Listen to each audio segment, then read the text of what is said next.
nosotros te exaltamos y te bendecimos, Señor, en el nombre de Cristo Jesús. Gracias, Dios. Amén y amén. Puede ocupar su lugar. Damos gracias al Señor por este tiempo. Qué bueno que está aquí. Hace 8 días vimos un tema y hoy lo concluimos. Hace 8 días hablamos de un tema que que lleva por título No es para tanto. Y explicábamos que no es para tanto porque a veces la gente se encuentra en un sufrimiento o se encuentra en medio de una circunstancia, se encuentra en medio de un dolor y nosotros creemos que la persona no está exagerando. Y decimos, está exagerando, no es para tanto, o no exageres, no le hagas tanto al cuento. Y creemos o pensamos que con esas palabras vamos a ayudar a la persona a salir del sufrimiento en el que se encuentra. Que le vamos a ayudar al decirle, no sufras, no es para tanto, no exageres. Creemos que de esa manera le vamos a ayudar a salir de sus sentimientos.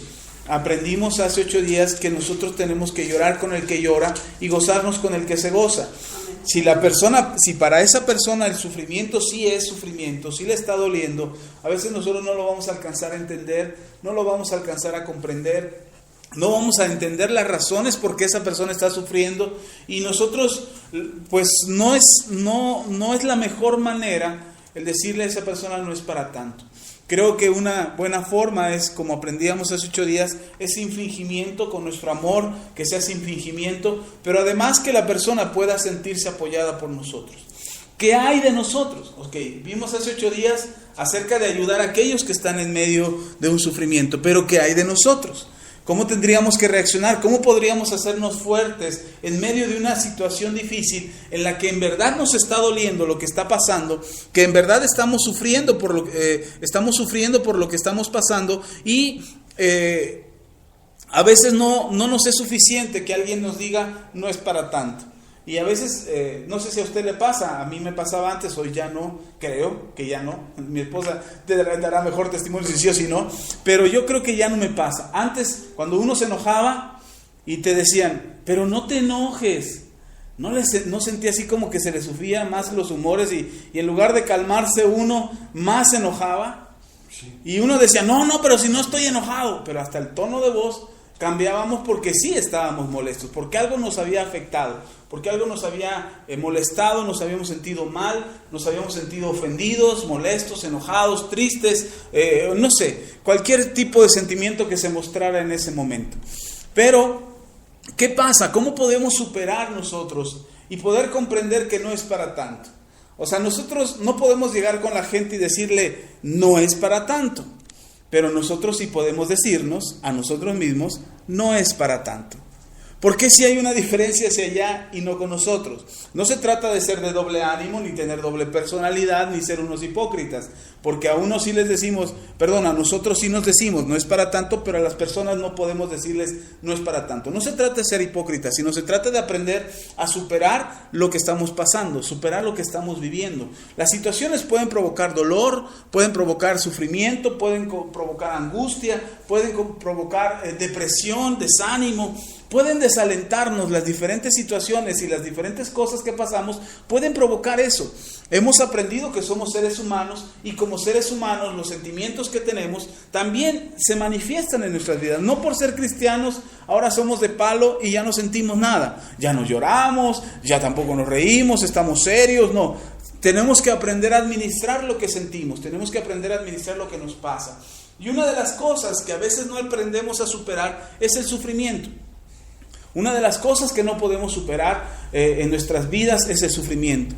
El sufrimiento es la situación. El sufrimiento es lo que te lleva a un sentimiento. El sufrimiento, el sufrir algo, te lleva a expresar un sentimiento en tu vida.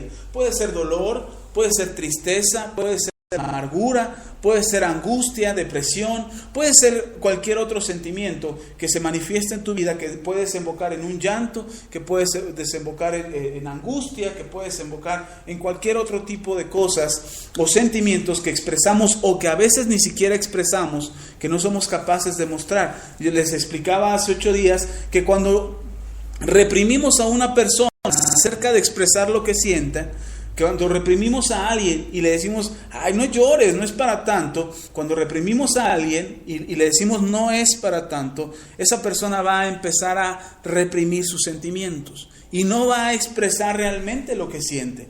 Una de las prácticas que hacen los psicólogos o los terapeutas familiares o los terapeutas matrimoniales, una de las prácticas que hacen es, dentro de sus sesiones, es preguntarle a la persona respecto a algo que está pasando en particular, algún problema, alguna discusión o algo que se presentó en su vida, le preguntan, ¿y cómo te sientes al respecto? Y yo me he dado cuenta que cuando tú le preguntas a alguien ¿y cómo te sientes al respecto? No es fácil expresar lo que uno siente. O sea, no es fácil decir, pues me siento triste, me siento alegre, me siento angustiado, me siento solo. No es fácil expresarlo. No podemos decir con palabras lo que estamos sintiendo. Y no es que lo que estemos sintiendo sea muy duro o muy difícil, sino que simplemente no sabemos expresar. Es más, ni siquiera sabemos distinguir qué es lo que estamos sintiendo. No sabemos si es dolor o si es alegría. ¿Usted alguna vez ha llorado de alegría? ¿Alguna vez ha sentido tan feliz que le han rodado lágrimas en su rostro de alegría? Y entonces lo ven llorar y dicen, ¿por qué estás llorando? ¿Estás triste? Y dicen, no estoy triste, estoy alegre. Entonces, ¿por qué lloras? Si estás alegre, ¿por qué no te ríes? No es que es tanta la alegría que siento que ya rebasé la risa y la alegría ya la rebasé y ahora estoy llorando por eso. Yo lloré cuando nació mi primer hijo. A mí me pasó lo mismo. Cuando nació mi primer hijo, me pasó lo mismo. Yo no sabía lo que había pasado. Me dijeron en el hospital, ya nació tu bebé, todo está bien, la mamá está bien, váyase. Y como 30, 40 minutos después, ya que iba en el microbús, empecé a llorar y empecé a llorar de alegría. Entonces, expresamos sentimientos que a veces no sabemos describir qué es realmente lo que nos está pasando. Y ese no saber expresar qué es lo que realmente nos está pasando crea una confusión en nuestras emociones y crea un detenimiento, una reprensión de nuestras emociones, que nos reprendemos a nosotros mismos y que no dejamos expresar lo que sentimos, que no podemos expresar lo que sentimos. Yo me acuerdo que una vez estábamos en una reunión y había, no era yo cristiano, yo no era cristiano, y estábamos en medio de la reunión, había varios amigos, había gente conocida, yo iba con varios conocidos míos, pero iba con una familiar mía, una prima mía, y estábamos ahí en la reunión, y de repente la gente que estaba junto conmigo contó un chiste, un chiste sano, no, ni me acuerdo qué chiste fue, pero fue un chiste sano. Y yo me empecé a reír y no paraba de reír. Y empecé a reír y de esa risa discreta que uno está en medio de una reunión que quieres pasar desapercibido, que estás así, que echas la risa para adentro y que te ríes para adentro y que tratas de reprimir la risa, pero de repente era tanto la gracia que me causó el chiste que empecé a carcajearme. Y empecé, y unas carcajadas que solté, que los que estaban ahí conmigo se me quedaron mirando espantados. Y mi prima me dijo, cállate, no exageres, cálmate, que no estás haciendo el ridículo. Y yo no podía parar de reírme. Y lo que me hizo reaccionar fue cuando mi prima me dijo, ay, ¿sabes qué? Me caes mal y tu risa me cae peor. Entonces, eso así fue como que me echaron un balde de agua fría encima y la risa se fue. De un instante a otro la risa se fue. Yo aprendí dos cosas ahí. Una, que uno puede controlar la risa. O sea, eso de que no, es que no puedo parar. No, sí puedes. Respira profundo, cálmate, piensa en otra cosa y te calmas. Pero la otra cosa que aprendí es que no a todos les agrada ver expresarse a uno como uno es. Y entonces eso reprime mucho lo que somos. Y cuando somos reprimidos por la gente que vive contigo, por los que te aprecian, por conocidos, hasta por desconocidos, cuando alguien reprende tu conducta, tus sentimientos, tu modo de expresar lo que estás sintiendo, uno reprende lo que uno es. El problema no es que te reprendan, el problema es que nosotros nos autorreprendemos, nos autocensuramos. Y cuando nos autocensuramos, caemos en el error de ya no poder expresar, de ya no poder decir, de ya no poder hablar. Y mucho menos lo que decía hace un momento, mucho menos describir qué es lo que realmente estamos sintiendo. ¿Qué es lo que estamos sintiendo en nuestro corazón? Durante algunos meses estuvimos ministrando mi esposa y yo matrimonios. Los llevábamos a un retiro, estaban un tiempo maravilloso en el retiro, solamente el papá, la mamá, el matrimonio, los llevábamos juntos a este retiro y en ese retiro había unas terapias de expresarse, de expresar lo que uno sentía. Y yo me di cuenta que al hombre, a la mujer, pero bueno, primero vamos con el hombre, que al hombre le cuesta mucho trabajo expresar lo que uno siente. Y les dábamos a los matrimonios una lista de adjetivos para expresar el sentimiento. Una lista como de 50 adjetivos. Alegre, triste, solo, deprimido, angustiado, mortificado, muchos adjetivos para expresar lo que uno siente.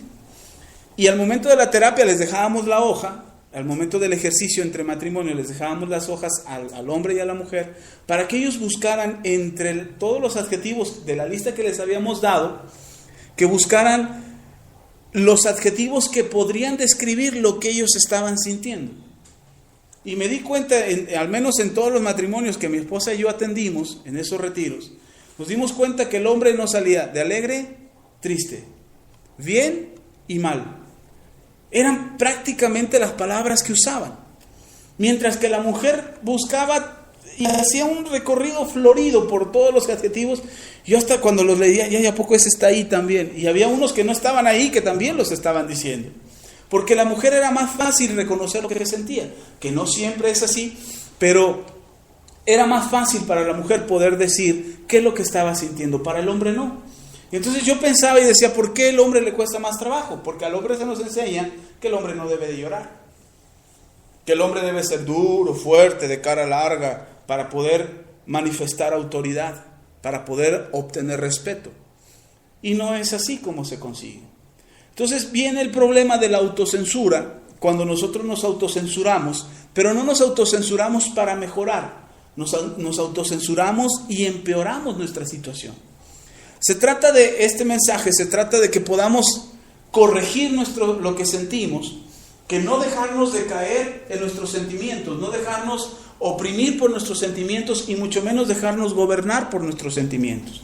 Que tenemos que ser gobernados por nuestras convicciones, que tenemos que ser conducidos por nuestras convicciones y no por nuestras emociones.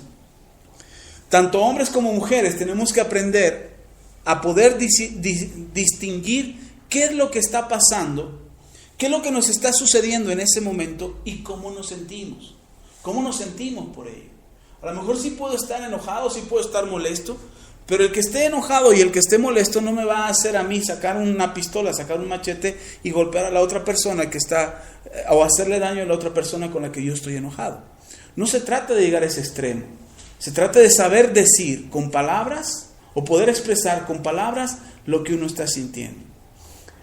Cuando yo estaba meditando en este mensaje, yo decía, Señor, ¿y cómo podemos nosotros expresar lo que sentimos sin caer en el error de dejarnos gobernar por lo que sentimos? Y precisamente ayer me tocó experimentar, por la mañana me tocó experimentar cómo poder controlarte. Ayer tuvimos un accidente en la camioneta y cuando yo me bajé del auto, yo estaba molesto, pero en ningún momento me exalté. Sí, hablé fuerte con la persona porque la persona no entendía lo que yo le estaba explicando, con la que chocamos, y no entendía razones. Entonces yo tuve que subir mi tono de voz, pero en ningún momento le falté el respeto a esta persona. En ningún momento le dije algo que pudiera ofenderle o algo que pudiera lastimar a él como persona o que le pudiera hacer sentir mal respecto a lo que acababa de pasar. Y tratamos de resolverlo por las buenas, no se pudo por las buenas, tratamos de resolverlo legalmente. Finalmente, yo escuchaba a la hermana Irma que decía, fue una decisión sabia, y se lo decía a la otra persona que se involucró en el accidente, y le decía, fue una decisión sabia, pero no fue una decisión sabia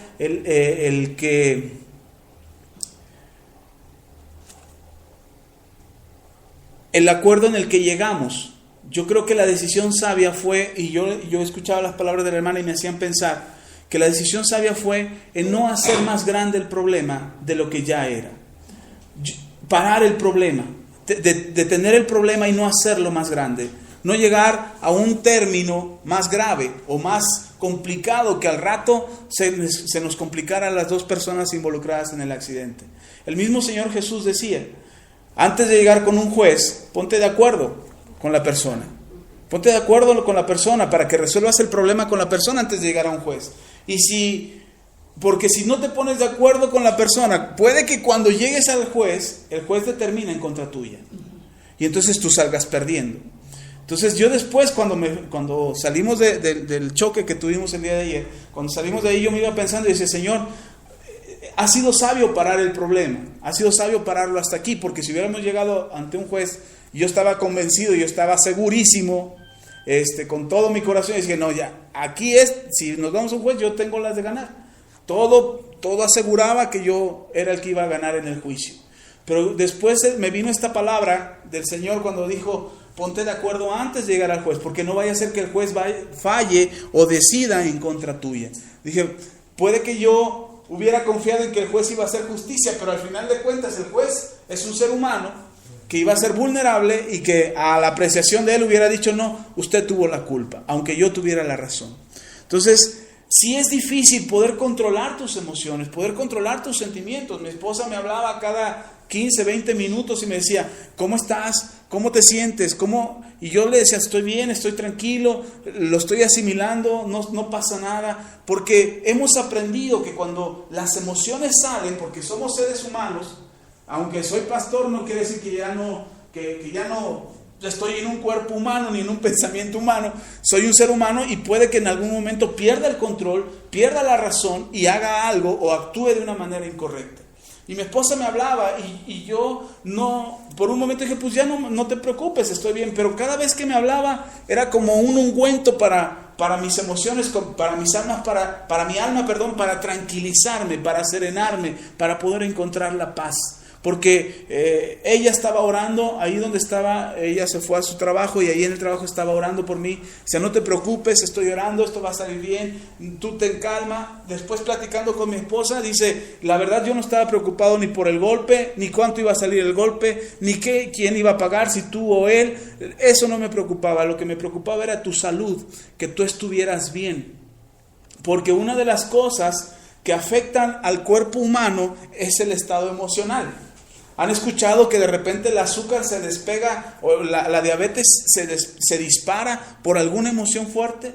¿Han escuchado que la hipertensión se desata en el cuerpo de un ser humano por causa de una emoción fuerte, por un trauma emocional, por una situación que afecta, una situación traumática? No un golpe, ni una lesión física precisamente, pero sí una emoción tan fuerte que por reprimir las emociones, por reprenderse a sí mismo, por detener esa emoción, el cuerpo reacciona, el cuerpo tiene algo que expresar, el cuerpo tiene algo que decir y no encuentra cómo sacarlo, no encuentra cómo decirlo, y entonces el cuerpo se vuelve una máquina de química que está haciendo una combustión ahí adentro que se vuelve como un hoy express que no encuentra dónde explotar, por dónde fugar toda esa presión, y se va a un órgano y daña el páncreas, daña el hígado, daña los riñones, daña los pulmones, daña el corazón, daña de alguna forma esa reprensión de emociones, daña físicamente a la persona. Por eso tenemos que ser inteligentes. Por eso tenemos que aprender a reprendernos a nosotros mismos y decirnos, Axa, no es para tanto. A nosotros mismos, no a otro. A nosotros mismos decirnos, no es para tanto. Pero el no es para tanto no llores, no sufras, que no te duela, que no te vean llorar. Porque muchas veces, no sé si a usted le ha pasado, pero muchas veces tenemos tanta presión en nosotros que queremos llorar. Y que decimos, no, que no me vean llorar, y nos limpiamos las lágrimas y por dentro tenemos un nudo en la garganta que no nos deja ni hablar, pero no queremos llorar, no queremos expresar lo que sentimos, porque decimos, no, si me ven llorar se van a burlar de mí, o si me ven llorar van a creer que soy un débil, o si me ven llorar van a pensar que no soy apto, que no estoy listo. Entonces reprendemos mucho lo que sentimos, cancelamos mucho lo que sentimos, y eso no es correcto. No se trata de autoflagelarnos o autolastimarnos, haciéndonos un sufrimiento más grande del que ya estamos pasando. Tenemos que aprender a sufrir las cosas. Hay que aprender a sufrir lo que nos está pasando. Hay que aprender a llorar cuando hay que llorar. Hay que aprender a reír cuando haya que reír. Hay que aprender a hacer las cosas bien. Y la Biblia nos enseña cómo podemos nosotros superar el sufrimiento. Cómo es que tenemos que vivir con el sufrimiento que pasamos. El Señor Jesús nos advirtió y nos dijo: en el mundo hallaréis aflicción.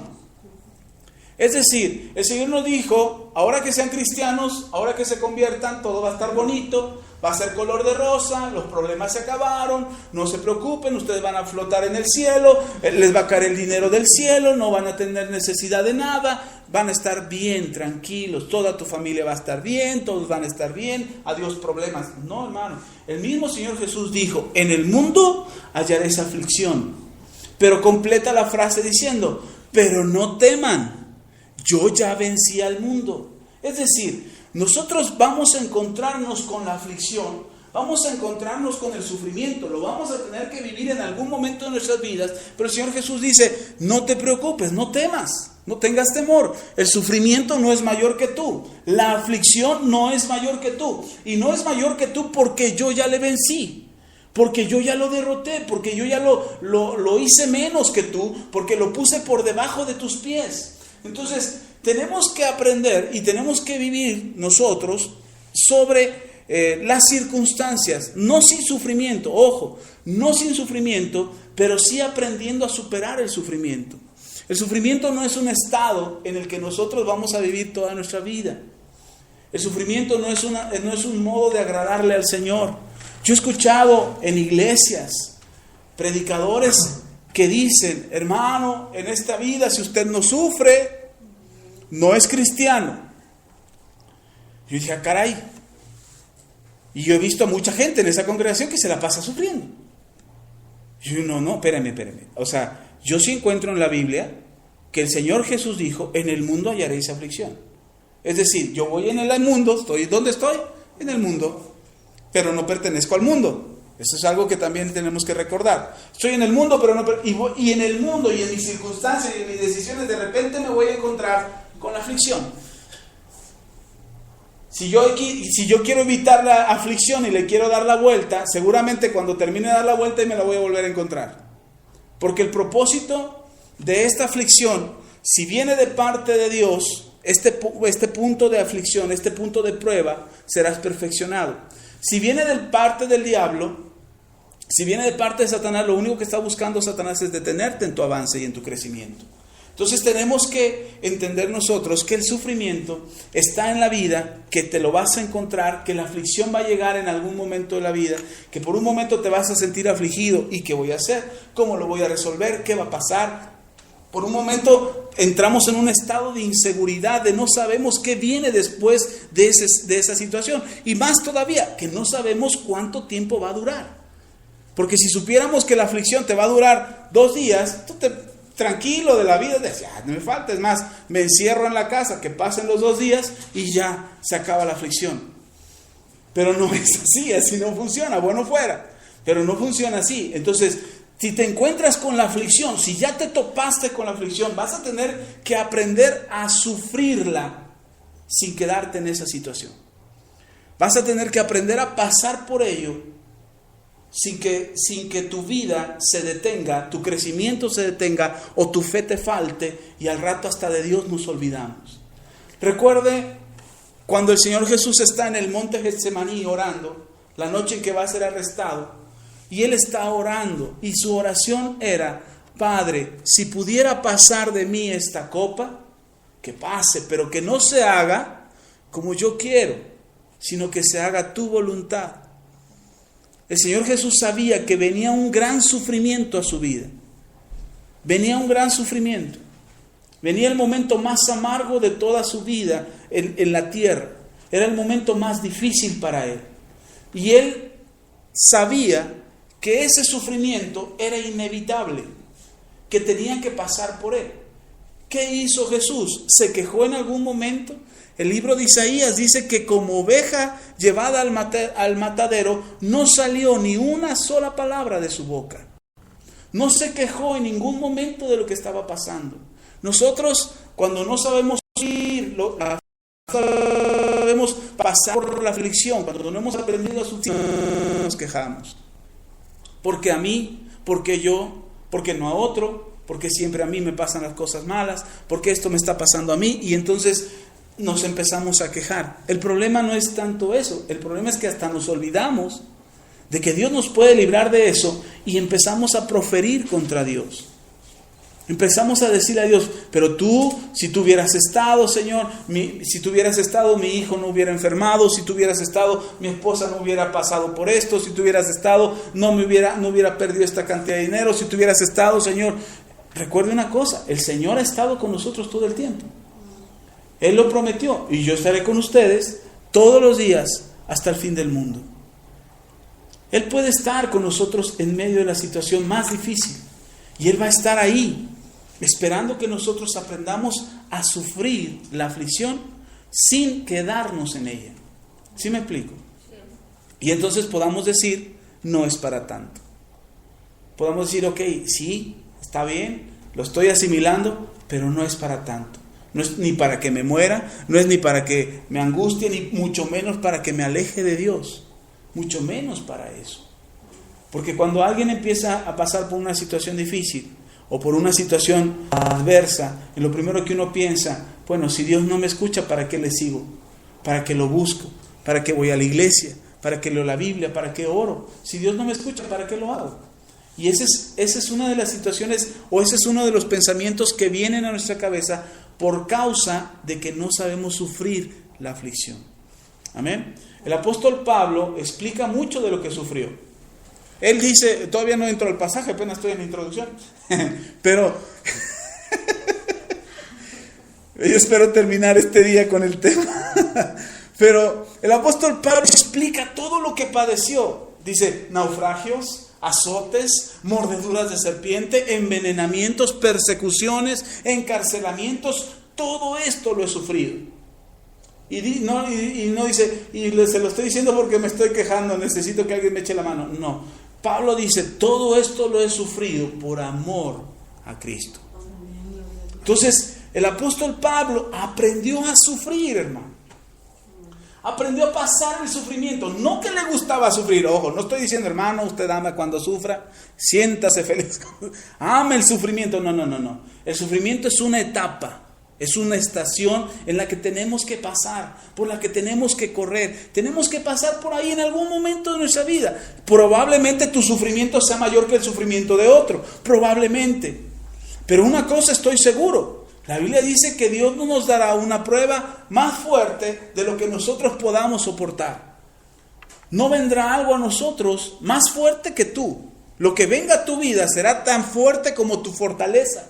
Es decir, la situación por la que puedas pasar, la aflicción con la que te vayas a encontrar en la vida, no va a ser más fuerte que tus fuerzas. Entonces, eso quiere decir que tú te puedes levantar en medio de esa situación, que tú puedes superar esa adversidad, que puedes superar esa aflicción y salir victorioso, salir con la cabeza en alto, con la frente en alto, salir bendecido, salir fortalecido, crecido espiritualmente, moralmente, emocionalmente, físicamente, puedes sentirte mejor.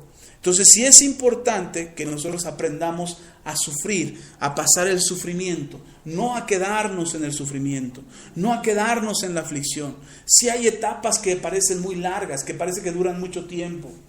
Hay etapas por las que estamos pasando que, híjole, pues sí, el pastor dice que no va a ser mucho tiempo, pero pues ya llevo 2 años, o ya llevo 3 años, o ya llevo 5 años con este sufrimiento y no termina. Eso no quiere decir que esa va a ser tu situación de vida, o que esa va a ser tu situación de vida. Yo les platicaba hace unos meses atrás, no recuerdo cuánto tiempo tiene, pero yo les platicaba el testimonio de un muchachito que estuvo a punto de perder las piernas. Que cuando lo llevaron al médico le dijeron a la mamá, señora, ya no hay nada que hacer por su hijo. Ya no hay nada que hacer por él. El muchacho, si lo ayudamos, va a quedar mal de sus piernas y no va a poder caminar nunca en su vida. La mamá le dijo a los médicos, hagan lo que tengan que hacer, pero ayuden a mi hijo. Primero le dijeron que el muchacho iba a morir. Cuando llegó ahí, la mamá dijo, no, mi muchacho no va a morir, ayúdenlo por favor. Cuando ya lo ayudaron, dijeron, señora, sí, ya lo logramos estabilizar, pero va a perder las piernas, se las tenemos que cortar. Y la mamá dijo, no se las corten, déjenle las piernas a mi hijo, pero ayúdenlo. Y los médicos pues dejaron, bueno, pues ya.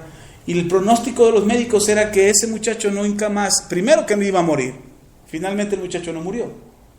Cuando sobrevive el muchacho, el diagnóstico era que no iba a poder caminar nunca más. Y el muchacho caminó.